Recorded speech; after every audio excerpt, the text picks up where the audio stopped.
घने जंगल के बीच एक ऊंचा और पुराना बरगद का पेड़ खड़ा था। इस पेड़ पर कई पक्षी रहते थे और उन्हीं में से एक था कालू कौवा। कालू थोड़ा घमंडी था और खुद को जंगल के बाकी पक्षियों से ज्यादा होशियार समझता था। लेकिन उसकी एक आदत थी, वह खाने पीने की चीजें चुराकर अपने घोंसले में जमा करता था और फिर दूसरों को दिखा दिखाकर अपनी शान बढ़ाता था। उसी जंगल में एक लोमड़ी भी रहती थी जिसका नाम चतुरी था। चतुरी अपने नाम की तरह ही बेहद चालाक और तेज बुद्धि वाली थी। उसने कई बार देखा था कि कालू कौवा जंगल के दूसरे जानवरों का खाना चुरा लेता है और उसे ऊंचे पेड़ पर बैठकर मजे से खाता है। एक दिन चतुरी ने सोचा, कालू को उसकी चालाकी का मजा चखाना चाहिए। एक दिन कालू जंगल के पास के गांव में उड़कर गया और वहां एक रसोई से गर्मा गर्म परांठा चुरा कर ले आया। परांठा ताजा और मक्खन से लिपटा हुआ था। कालू इसे अपनी सबसे बड़ी उपलब्धि मान रहा था। वह परांठे को लेकर बरगद की सबसे ऊंची डाल पर जा बैठा और गर्व से इधर उधर देखने लगा। नीचे खड़ी चतुरी ने उसे देख लिया। परांठा देखकर उसके मुंह में पानी आ गया। उसने तुरंत योजना बनाई कि वह परांठा कैसे हासिल किया जाए। चतुरी ने पेड़ के पास खड़े होकर मीठी आवाज में कालू को पुकारा, अरे कालू भैया, क्या हाल है? आज तो तुम कुछ ज्यादा ही खुश नजर आ रहे हो। कालू ने गर्व से अपनी चोंच में दबा परांठा दिखाया, मानो कह रहा हो, देखो मैंने क्या शानदार चीज पाई है। चतुरी ने मन ही मन सोचा, यह तो बेवकूफी में डूबा हुआ है, इसे थोड़ा और हवा दूं। वह मीठी आवाज में बोली, वाह भैया, तुम तो जंगल के राजा हो। ऐसा स्वादिष्ट परांठा तो किसी के पास नहीं होगा।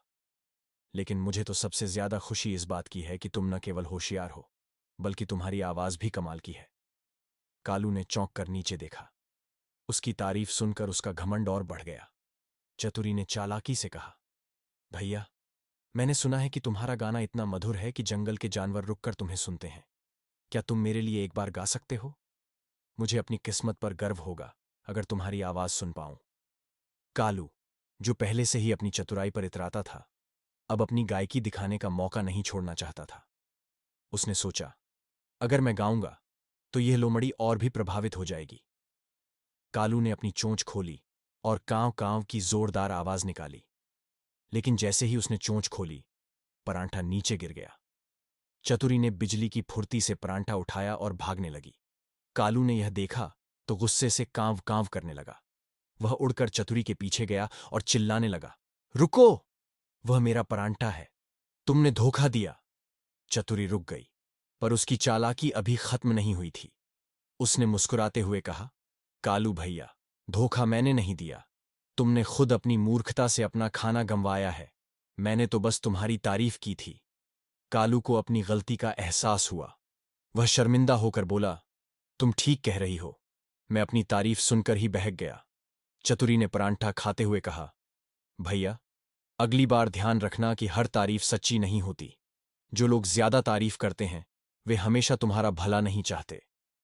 कालू ने सिर झुका लिया और मन ही मन ठान लिया कि वह अब कभी अपनी मूर्खता के कारण धोखा नहीं खाएगा।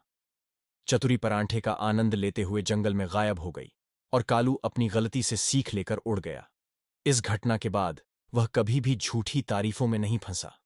इस कहानी से हमें यह सीख मिलती है कि हमें अपने घमंड और मूर्खता को नियंत्रित रखना चाहिए।